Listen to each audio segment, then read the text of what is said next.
ఇలాంటి థెఫ్ట్స్ మనము ప్రివెంట్ చేయాలి అంటే మనము ఎలక్ట్రానిక్ సర్వేలెన్స్ పెట్టాల్సిన అవసరం ఉంది.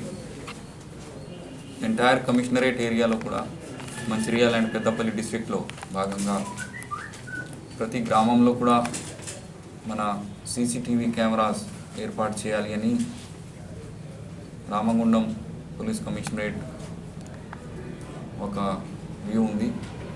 అందులో భాగంగా కొన్ని గ్రామంలో ఆల్రెడీ సీసీటీవీ కెమెరాస్ ఈ ప్రాజెక్ట్ నిఘా నేత్రం కింద ఏర్పాటు చేయడం జరిగింది. ఆల్రెడీ నిఘా నేత్రంలో లాస్ట్ 3 monthsలో మోర్ దెన్ 1000 కెమెరాస్ ఈ ఎంటైర్ కమిషనరేట్ ఏరియాలో ఏర్పాటు చేయడం జరిగింది. సో ఒక centralised monitoring at least at police station level ఏర్పాటు చేయాలి అని ఉద్దేశం ఉంది.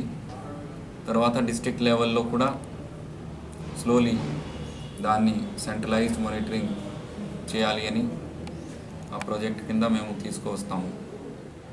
సో థౌజండ్స్ ఆఫ్ కెమెరాస్ మన కమిషనరేట్ ఏరియాలో ఉంటే ప్రతి లొకాలిటీ కూడా మనం కవర్ చేయగలిగితే ఎట్టి పరిస్థితుల్లో కూడా మనకు క్రైమ్ కంట్రోల్ కావడానికి, థెఫ్ట్ కంట్రోల్ కావడానికి, ఇలాంటి thefts, law and order situation, even eve teasing, తర్వాత ర్యాష్ డ్రైవింగ్, ట్రాఫిక్ మేనేజ్మెంట్ అన్నిటికీ కూడా మనకు పనికి వస్తాయి. కాబట్టి నేను ఈరోజు మీ ద్వారా, ఈ మీడియా ద్వారా ప్రతి ఒక్కరికి కూడా విజ్ఞప్తి చేస్తున్నాను.